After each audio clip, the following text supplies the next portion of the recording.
Pride and Prejudice by Jane Austen, Chapter 14. During dinner, Mr. Bennet scarcely spoke at all, but when the servants were withdrawn, he thought it time to have some conversation with his guest, and therefore started a subject in which he expected him to shine, by observing that he seemed very fortunate in his patroness. Lady Catherine de Bourgh's attention to his wishes, in consideration for his comfort, appeared very remarkable. Mr. Bennet could not have chosen better. Mr. Collins was eloquent in her praise. The subject elevated him to more than usual solemnity of manner, and with the most important aspect he protested that he had never in his life witnessed such behaviour in a person of rank, such affability and condescension as he had himself experienced from Lady Catherine. She had been graciously pleased to approve of both of the discourses which he had already had the honour of preaching before her. She had also asked him twice to dine at Rosings, and had sent for him only the Saturday before, to make up the pool of quadrille in the evening. Lady Catherine was reckoned proud by many people he knew, but he had never seen anything but affability in her. She had always spoken to him as she would to any other gentleman. She made not the smallest objection to his joining in the society of the neighbourhood, nor to his leaving the parish occasionally for a week or two to visit his relations. She had even condescended to advise him to marry as soon as he could, provided he chose with discretion, and had once paid him a visit in his humble parsonage, where she had perfectly approved all the alterations he had been making, and had even vouchsafed to suggest some herself, some shelves in the closet upstairs. "That is all very proper and civil, I am sure," said Mrs. Bennet. "and I dare say she is a very agreeable woman. It is a pity that great ladies in general are not more like her. Does she live near you, sir?"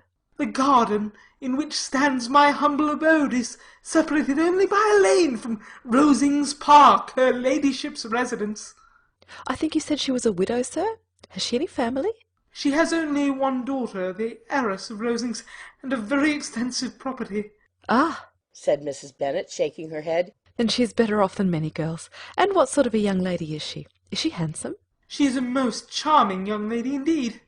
Lady Catherine herself says that, in point of true beauty, Miss de Bourgh is far superior to the handsomest of her sex, because there is that in her features which marks the young lady of distinguished birth.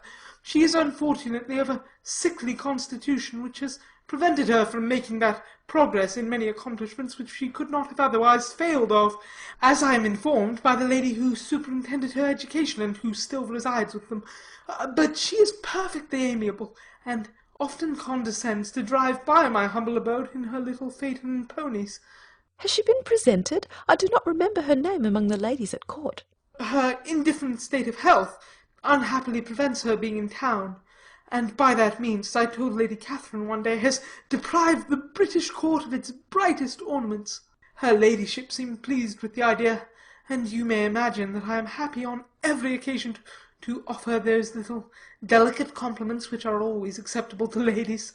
I have more than once observed to Lady Catherine that her charming daughter seemed born to be a duchess, and that the most elevated rank, instead of giving her consequence, would be adorned by her.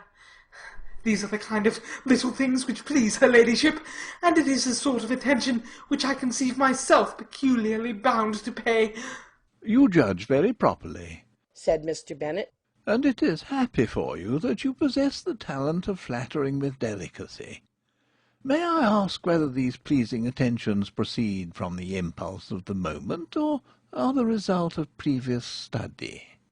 "They arise chiefly from what is passing at the time, and though I sometimes amuse myself with suggesting and arranging such little elegant compliments as may be adapted to ordinary occasions, I always wish to give them as unstudied an air as possible."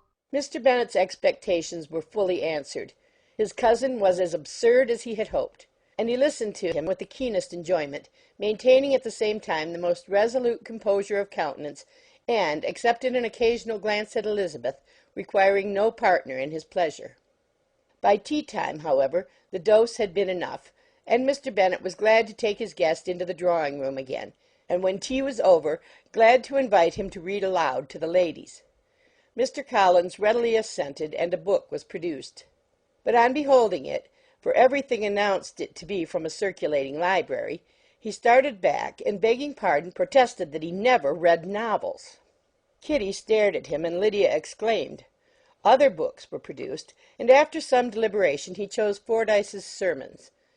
Lydia gaped as he opened the volume, and before he had, with very monotonous solemnity, read 3 pages, she interrupted him with, "Do you know, mamma, that my Uncle Phillips talks of turning away Richard? And if he does, Colonel Forster will hire him. My aunt told me herself on Saturday. I shall walk to Meryton tomorrow to hear more about it, and to ask when Mr. Denny comes back from town." Lydia was bid by her 2 eldest sisters to hold her tongue, but Mr. Collins, much offended, laid aside his book and said, I have often observed how little young ladies are interested by books of a serious stamp, though written solely for their benefit. It amazes me, I confess, for certainly there can be nothing so advantageous to them as instruction. But I will no longer importune my young cousin. Then, turning to Mr. Bennet, he offered himself as his antagonist at backgammon. Mr. Bennet accepted the challenge, observing that he acted very wisely in leaving the girls to their own trifling amusements. Mrs. Bennet and her daughters apologized most civilly for Lydia's interruption, and promised that it should not occur again if he would resume his book. But Mr. Collins, after assuring them that he bore his young cousin no ill will, and should never resent her behaviour as any affront, seated himself at another table with Mr. Bennet, and prepared for backgammon. End of chapter 14.